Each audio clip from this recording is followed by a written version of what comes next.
Eric Bakker, the naturopath. We're still on the topic of omega-3. We're going to talk about the top 10 signs that you may well have an omega-3 deficiency, like millions and millions of people do. So again, these are in no particular order, but I've got 10 things written down here I'm going to elaborate on. So listen carefully, because you may have one or even several of these deficiencies. Quite common. You'd be surprised, especially people sort of 50 plus are going to really relate to some of these. First one, but again remember in no particular order, I've got eyesight problems. So macular degeneration is the leading cause of blindness globally, right?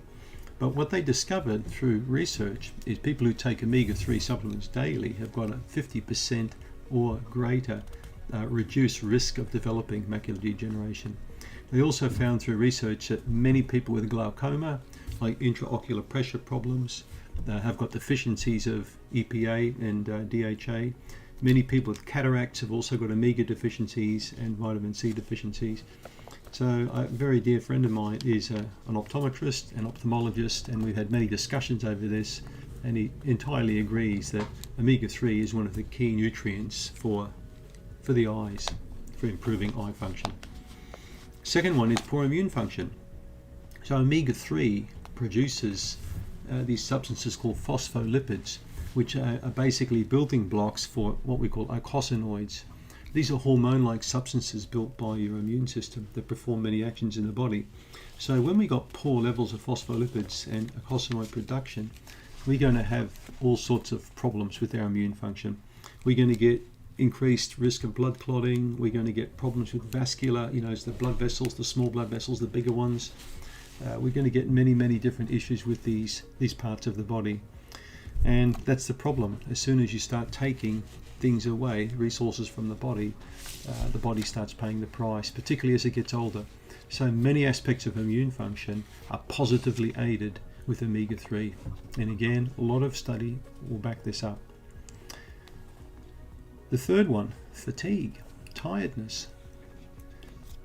Inflammatory cytokines or cell proteins often contribute to feelings of mental and physical fatigue.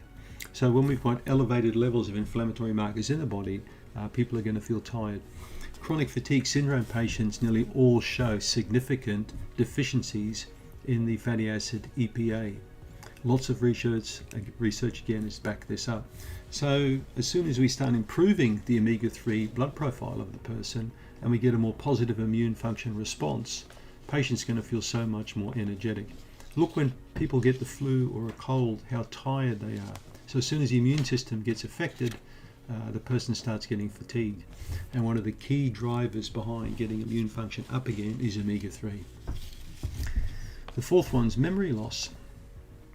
Placebo-based studies have shown tremendous benefits for those particularly my age plus. So remember, the brain's primarily composed of fat, and omega is fat. So as soon as all the cell membranes get plumped up, you're going to get a much better cell-to-cell communication and a better ability for neurotransmitters to really work well in the brain. Meaning the person can think better, they can feel better, they can understand better, their memory's better. Lots of things improve with good neuronal function, particularly aging people. So if you want a good brain, fish oil basically. Number 5, poor skin. So omega-3 is responsible again for healthy epithelial production of the skin and for plumping out skin, the membranes of the cells.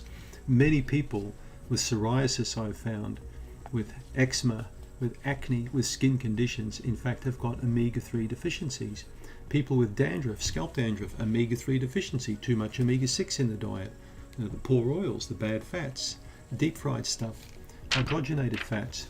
So the body will grab omega-6 if there's not enough omega-3 there, and that will be more of an pro-inflammatory effect in the body rather than anti-inflammatory effect. So if you want good skin, fish oil again. Poor cognition, poor learning. We just spoke about this before, that's number 6. So the brain can't really work properly in the absence of omega-3. One of the big things that started the omega-3 craze were cognitive studies performed in the UK, I think 10, 15, 20 years ago, not that long ago. Prior to that, omega-3 was sort of seen as a kind of hip supplement. Now it's actually seen as one of the most important dietary supplements you can take. And that's based on the cognitive research that was done. Basically getting a group of people and giving them placebo, and another group giving them omega-3, and then tracking these people through several studies. So looking how they perform with memory tests and how they perform with other visual tests, and learning tests, and they found that it was chalk and cheese. The people with the omega-3, particularly the ones who stayed on for 6 months or more, they just performed superior over the placebo group. And this wasn't one study, this was hundreds of studies that formed a meta-study. So if you want good cognition, good learning, fish oil. Number 7, heart disease. Well, I've spoken a lot about heart disease in another video. All aspects of cardiovascular function are improved with omega-3s put in the diet. And we've seen that with Eskimos, Inuits. We've seen that with people in Kenya who drink cow's milk high in omega-3. We've seen that with cultures who consume lots of omega-3 in their diet have got a very low risk of stroke and heart disease, a very low risk of high blood pressure. So, and again, if you want to have a low risk of heart disease, eat fish regularly in your diet. Take fish oil supplements regularly. You'll have a lower blood pressure. You'll have a higher good cholesterol balance. The HDL goes up. The lower density goes down. So studies have found a significant drop with people long term in the bad markers in terms of inflammation. Now the other thing, remember, is that fish oil also acts like a blood thinner. So your ability to have TIAs, mini strokes or full-blown strokes, is greatly diminished. Your ability to block arteries, particularly on the left side of the heart where they commonly occur, is greatly diminished, all through omega-3. So heart disease can be another risk factor. Weight gain. Remember, fish oil drives metabolic rate up. It's perfect for people with metabolic syndrome. And metabolic syndrome are overweight people, high blood pressure, big belly, wrong kind of food, fatty liver, high cholesterol, poor insulin response. So I've written down here, omega-3 increases metabolic activity of the body cells. So when we drive metabolism up, we also improve the insulin function.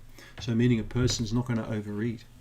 The fats also tend to slow the appetite down. So studies have shown people who eat fish regularly several times a week and take supplements that are high in fish oil have got a reduced appetite. They're not going to be looking constantly for carbs and sinful foods to eat. That's why I call it a syndrome, S-I-N. Metabolic syndrome is a sinning syndrome, basically. Number 9, inflammation. Here's the big one. Inflammatory arthritis, right? There was a huge study conducted, a landmark study in 2006 involving 125, I think 130 people. And these people had bad pain, arthritis, and they were no doubt taking some type of a non-steroidal drug. So they put this group on fish oil, and they had them on there for 75 days. Now after about 60 days, I think, 2 months, over half of the 125 participants noted significant reduction in pain, better mobility, joints work better. So if you've got joint pain, you want to really be thinking about taking omega-3. In fact, 88% of participants in this study stayed with the fish oil when the study was finished because they had so much benefit and no side effects. Unlike, Celebrex or these terrible drugs like ibuprofen, you're not going to have a problem. Ibuprofen is linked with stroke risk, for example. So be careful. So in any inflammation or pain in the body, think about fish oil. Because this is a key sign I've seen in so many people over the years, is pain. And number 10, depression. Well, it goes again with cognition.